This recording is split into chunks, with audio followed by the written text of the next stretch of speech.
Bom dia, boa tarde, boa noite. Márcio Baccarini, Criatório Baccarini, mais um vídeo e dando continuidade, às raças de galo combatente. Vamos falar hoje sobre o Asil. Vocês viram, a primeira foi o Malai e o Asil, são as bases, que nós estamos falando.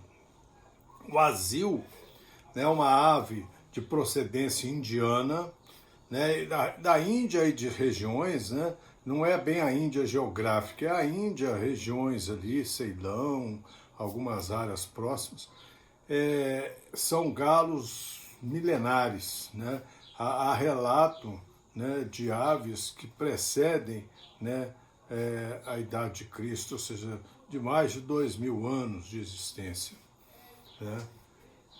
São aves extremamente belicosas, um verdadeiro tanque de guerra, e por muita gente considerado, talvez, a ave mais completa para o combate.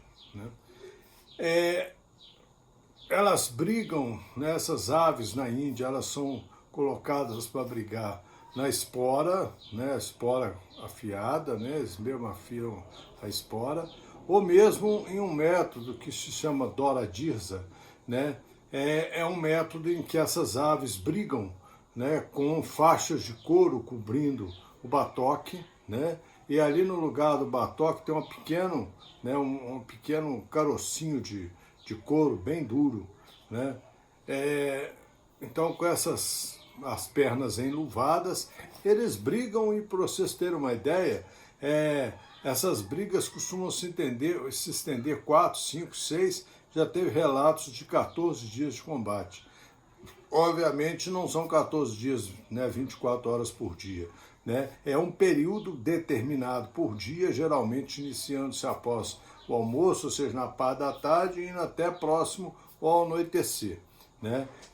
Existem várias regras, essas lutas são interrompidas, elas podem, ao longo do combate, elas podem ser interrompidas pelo tratador 10 vezes, na verdade 20, cada tratador pode pedir 10 vezes descanso, e ao longo desse período, essas aves são tratadas de uma forma bastante peculiar, o tipo de alimentação é diferente, e o combate geralmente termina com a morte de das aves, ou com a ave sem condições mais de continuar o combate.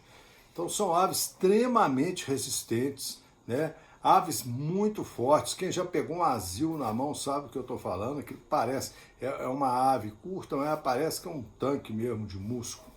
É uma ave bastante, quase como na nossa fala aqui de galo, assim, quase uma chatola, uma ave chatolada, um chatola de uma ave. Essa ave, ela é uma ave de desenvolvimento lento, embora aí por volta da 10ª semana, ou seja, depois que completar aí 2 meses, em geral a gente já vai ter que separar os machos e as fêmeas, porque eles começam a brigar. Eles são aves precoces na questão do combate. Mas é uma ave de desenvolvimento bastante lento, elas começam a cantar só depois de 6 meses, as esporas começam a nascer após 1 ano de idade, e elas só vão para o combate depois de 2 anos. Geralmente, aves paracruza, a idade ideal é entre o 3º e o 4º ano de vida, e as fêmeas são aves de pouca postura, Elas botam aí, em média 8, 10 ovos a cada período de postura, e logo depois elas entram na choca. E elas fazem esse período aí 2 vezes, no máximo 3 vezes por ano. Portanto, são aves que se reproduzem pouco. Por outro lado, elas são consideradas na Índia, quase veneradas na Índia. E se a gente pegar a história dessas aves, vocês vão ver que elas eram inicialmente até propriedade de somente castas importantes da Índia que tinham essas aves. Essas aves tinham todo um processo de tratamento, né? Geralmente, né, a pessoa tinha dinheiro, tinha um tratador especializado para cada ave, e cada ave, além do tratador, ainda tinha uma outra pessoa que fazia os cuidados básicos. Eram tratadas, né, de forma bastante, né, vamos dizer, significativamente bem cuidadas, né? Então eram consideradas aves, vamos dizer assim, quase que deuses, né, na Índia. Existem até histórias, né, que eu não sei nem se é verdade, mas existe uma história de um galo de uma das linhagens, né, de Aziz, que é a linhagem Sonatol, que um galo desse competiu com um outro galo de uma outra linhagem, que é a linhagem Khan, né? E ele venceu esse combate e ele foi comprado pelo seu peso em ouro, né? Não sei a realidade, a verdade dessa versão, mas dá uma ideia do valor que essas aves tinham na Índia, né? Posteriormente, essas aves foram importadas, né, principalmente para a Inglaterra e alguns países da Europa. Na Inglaterra, elas conseguiram, né, essas aves, os azis, conseguiram uma coisa de destaque importante, né? Tem até um grande criador inglês, né, o Achtons. O Achtons, ele comprou as primeiras aves azis, né? Isso é histórico, né, gente? Comprou as primeiras aves, importou essas aves, começaram, né, a se destacar frente aos combatentes ingleses e logo assim depois foram encaminhados para os Estados Unidos e até hoje a gente ainda tem linhagem Achtons nos Estados Unidos, tá? Logicamente que miscigenadas. Aliás, essa é uma outra questão, né? Quando alguém diz que tem um azil puro, é bom a gente pensar bem, porque assim, não é uma coisa muito fácil de se ter, não, sabe? E, aliás, existe até alguns questionamentos, né? O Francisco Elias já tinha falado isso para mim, inclusive eu acho que até no livro dele ele colocou isso, né? Que o azil puro mesmo é extremamente raro, se é que se consegue hoje alguma linhagem pura de azil, né? Embora muita gente propague, né, aos quatro ventos que tem azil puro, né? A gente, eu não quero duvidar, mas a gente, para acreditar, né, eu já tive uma oportunidade uma vez de ver um galo azil Rajamurki, né, na cocheira do Toulon.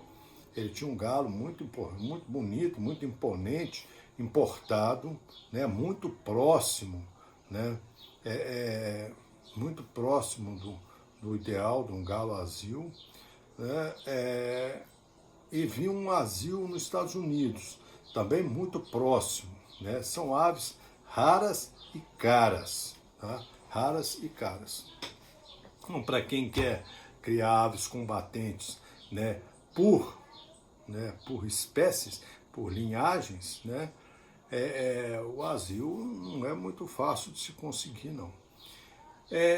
Ainda pesa contra isso que existem várias linhagens de galos azis, várias linhagens, né? Então, nossa, eu poderia enumerar aqui umas 20, né? Mas talvez a Khan, né, que é uma linhagem muito importante, talvez uma das mais, né, vamos dizer assim, uma das mais queridas na Índia, né?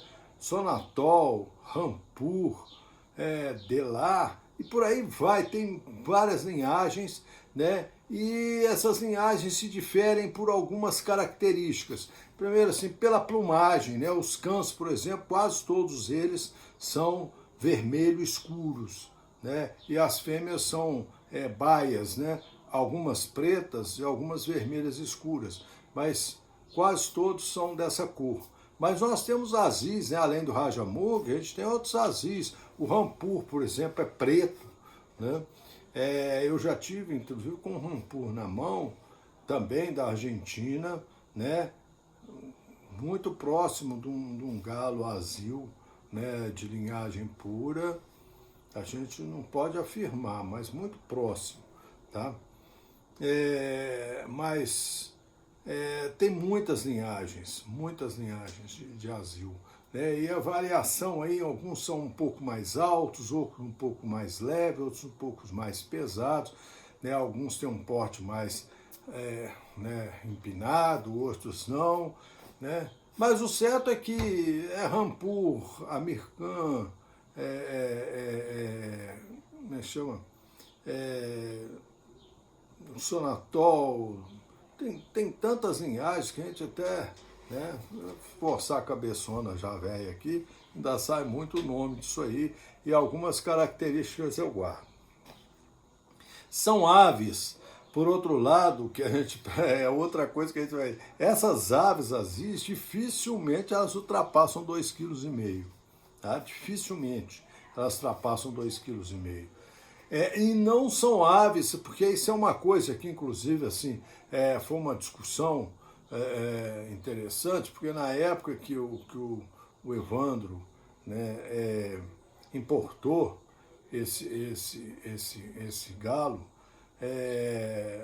eu tive lá, eu vi o galo, o Francisco Elias também esteve lá, né, nós examinamos o galo, mas uma coisa que foi uma discussão muito grande na época é se valeria a pena cruzar esse galo com um galo nacional, com um galo, né, com outras raças de galo, né, com banquiva, e nós chegamos à conclusão que não, sabe? O galo azul não é um galo para miscigenar, né?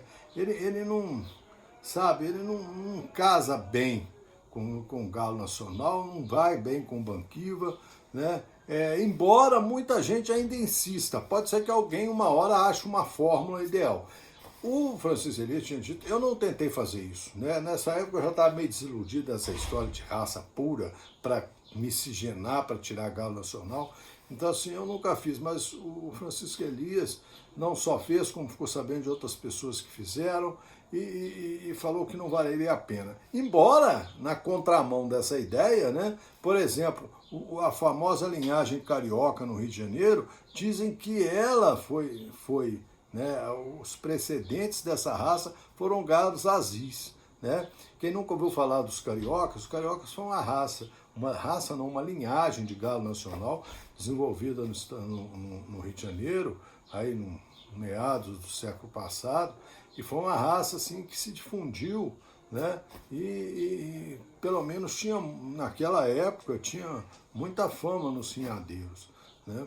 E a história conta que o asil entrou na formação dessa raça, dessa linhagem, né? Não sei, na verdade eu não sei. Mas são aves de baixo porte, elas pesam no máximo 2,5 kg, e essas aves, elas são um tanque de guerra, o corpo dela, como o Francisco Elias era muito apaixonado, então, assim, o asil tem uma forma de coração. Né? A parte anterior da ave é mais grossa e ela é fina no ponto. Então ela parece mesmo um coração, sabe? Tem uma forma de coração, ave muito forte, muito resistente. Tá? Quantas características dessa ave, né? A gente pode passar algumas, né? Embora possa aparecer pequenas variações dependendo da linhagem da ave. Né? Mas geralmente são aves de corpo curto, grosso, forte, costas bastante largas, né? Então elas dão uma forma assim, na frente, o peso da ave parece estar na frente, né? A parte posterior é mais estreita, mais fina, e ela tem uma caudinha curta, tá? Essa cauda curta é até interessante, porque ela tem umas penas bem duras, ela não tem aquelas rames, né, aquelas penas de enfeite grandona, aquelas penas são bem curtas e bem fortes. Essa ave tem coxas grossas, bem plantadas, né, bastante musculosas, bastante fortes, e ela tem uma característica interessante, é que a canela dessas aves, elas são curtas, né, em geral tem 3 fileiras de escamas grossas na frente, grossa mesmo, você passa a mão assim, até arranha, né? As melhores aves, elas têm 3 fileiras de escama na região anterior da canela, tá? E a canela tende assim, por conta disso, ela tende a ser meia quadrada. Tá? As esporas dessas aves são retas e geralmente voltadas para trás. Tá? Tem unhas fortes, né? E a unha do galo azil, ela termina quase com a unha de gavião. Né? É uma unha forte, larga na base e fina, né? E fina na parte anterior. Bom, o pescoço dessas aves, né? O pescoço dessas aves pescoço, eles não são curtinhos, eles são um tamanho assim médio, né? E na terceira vértebra, logo após a cabeça, o pescoço inicia uma curvatura de sua forma que o pescoço dessa ave fica em forma de S, tá? E ele é bem plantado na região anterior do tórax, né? Aonde é largo, o que dá para né, uma caixa torácica larga que implanta bem pulmões bastante grossos e vigorosos. Tem uma cabeça pequena, quadrada, apesar de pequena, quadrada, ela transmite ideia de uma coisa assim bastante rústica, né? Essa cabeça tem a pele bastante colada, né? A pele é rígida, avermelhada e resistente, né?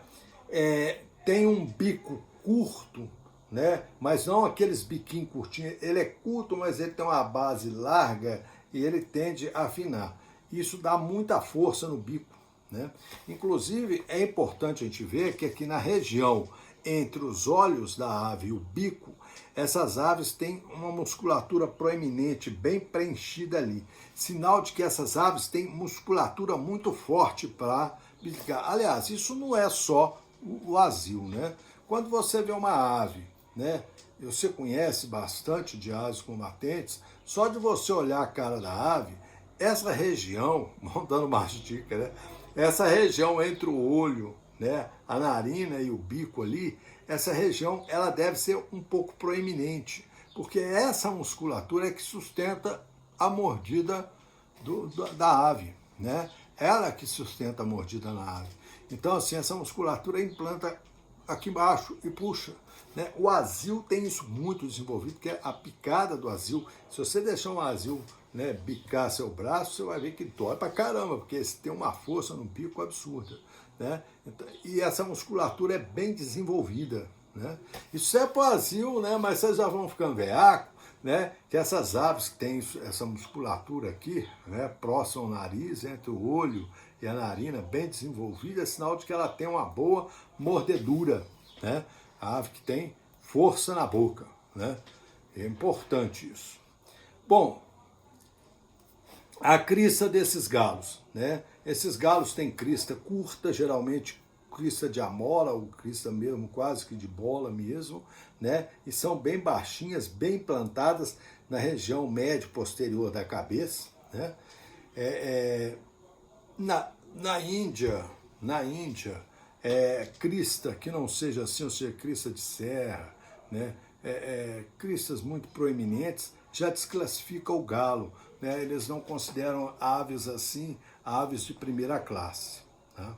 Então a crista do galo azil é uma crista dura mesmo, garrada, não é aquela crista que balanga, né? A orelha do galo aqui, né, vermelhinha, né, bem curtinha, vermelha.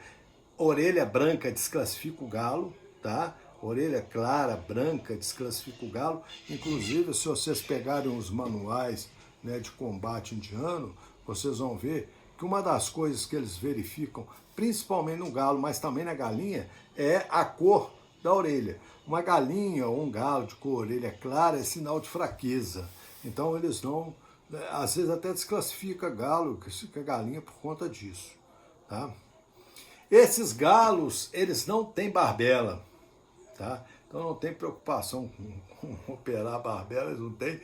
O máximo que eles têm é aqui embaixo aqui da garganta, uma pequena pelancazinha abaixo da garganta, que não se mexe, tá? Não tentem operar isso não, que não há nem mínima necessidade. Vocês vão ver, até porque nós vamos falar um pouquinho do estilo de briga do azil, essa pelanca não atrapalha nada, as penas, né?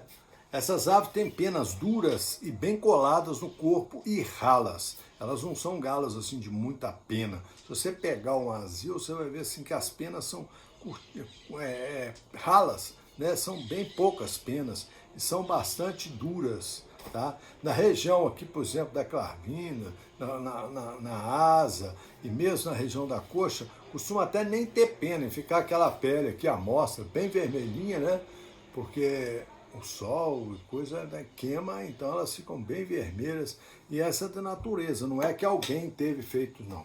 Essas penas dos azis não tem penugem, tá? Que é outro fator que descaracteriza o galo e muitas vezes você pega um galo azil, né, e acha penugem nas penas. Isso aí é coisa.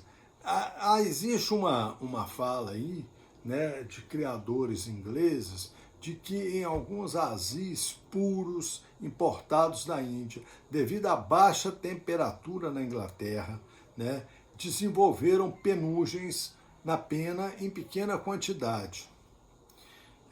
Eu já li essa história, já ouvi esse fato, né, mas nunca tive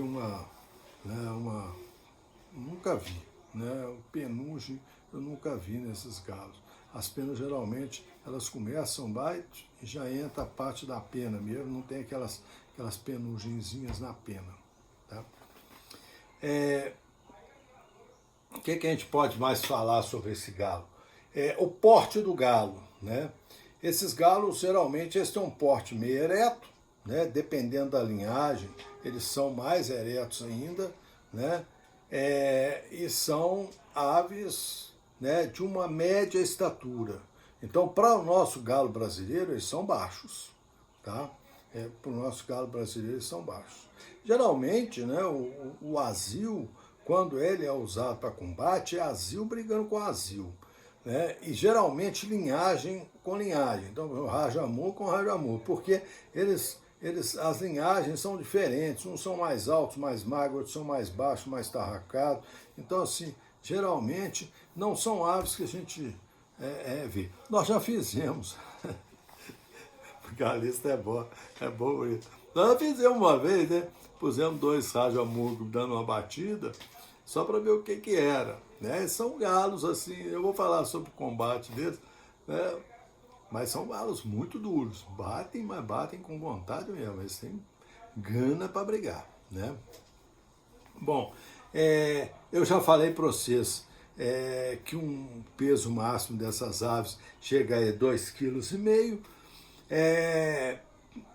Algumas linhagens muito famosas na Índia têm algumas pequenas penas brancas na asa e principalmente na cabeça. Aliás, essas penas na cabeça, branquinhas, chamadas de flocos de neve, são muito comuns no azil. Né? No azil, quando você vê alguma ave cheia de pontinho branquinho, né, na cabeça, isso é muito característico de azil. Tá? A cor dessas aves são muito variadas, dependendo, tem vermelho escuro, tem até branco pintado de preto, né? Tem preto, tem a cor, como são muitas linhagens, né? Essas linhagens variam muito na sua coloração, né? Em geral, o azil é um galo que tende mais ao vermelho escuro, tá? E tem algumas linhagens tendendo ao vermelho claro ou mesmo ao galo, vamos dizer assim, pintado, branco, né? A gente vê algumas coisas assim.